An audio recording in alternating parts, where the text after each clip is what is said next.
Hello guys, welcome back to my new channel. তো আজকে আমার প্রথম ব্লগ। তো প্রথমেই আমি দীঘার ভিডিও নিয়ে করছি, তো গাইস দেখতে থাকো। তো প্রথমেই দেখলে আমি বাসের কাছে এসে গেছি। তো তারপর ভিডিও কন্টিনিউ করতে পারিনি, তো একবারে কোলাঘাটে এসে কথা হচ্ছে। তো গাইস দেখতে থাকো। তো আমাদের বাস ছেড়ে দিয়েছে, তো এবার আমাদের গন্তব্যস্থলে এগিয়ে যাচ্ছি। সো দীঘা। তো গাইস ভিডিওটা ভালো লাগলে like comment share and subscribe করে দিও। তো গাইস ভিডিও দেখতে থাকো। তো গাইস, তো আমরা এবার এসে গেছি আমাদের দীঘা। তো তখন ভোর 4:30 বা 4টে এরকম হবে। তো এসে গেছি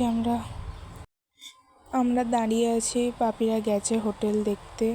তারপর হোটেল দেখা গেলে আমরা ব্যাগ ফ্যাগ রেখে তো একটু চা ফা খাওয়া যাক। এবার একটু চা খেয়ে নিচ্ছি। এবার একটু সমুদ্রের দিক থেকে ঘুরে আসবো। তো যাই।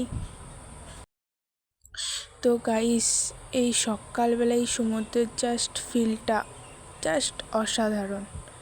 তো খুব ভালো লাগছিল আমার, তাই একটু নেমে গেলাম তাড়াতাড়ি। তারপরে আমি একটু ভিডিও দেখতে ব্যস্ত ছিলাম, তারপর আমার প্যান্টটাই পুরো ভিজে গিয়েছিল। এবার আমরা একটু টিফিন করে নেবো, মুড়ি ঘুগনি। মায়েরা ডিম ভাজা খেয়েছিল। তারপর একটু মাছের বাজার থেকে ঘুরে আসলাম, খুব ভালো লাগছিল। তারপর যা বড় বড় মাছ, তো গাইস দেখো। তো ঘোরার পর এবার আমরা চলে এলাম দীঘা স্নান করতে। তারপরে তো আমি দীঘায় যাবার পাগলই হয়ে গিয়েছিলাম। এই দেখো, আমাকে দেখেই বুঝতে পারছো। আরও দেখতে পারবে গাইস যে আমি কতটা পাগল হয়ে গিয়েছিলাম। তো এবার দেখো আমি যে কতটা পাগল হয়ে গেছিলাম। তো গাইস, তারপর আমি ভিডিওটা এডিট করতে করতে খুবই হাসি পাচ্ছিল। তো আমাকে দেখে আর কিছু বলার নেই। তো গাইস দেখতে থাকো। তারপর দেখলাম একটা প্যারাশুট উঠছে, বেশ মজাই লাগছিল দেখতে, খুব ভালো লাগছিল। তো দীঘা এলে আমাদের যেটা খেতেই হবে সেটা হচ্ছে ক্যাংড়ার ঝাল, জাস্ট ওয়াও।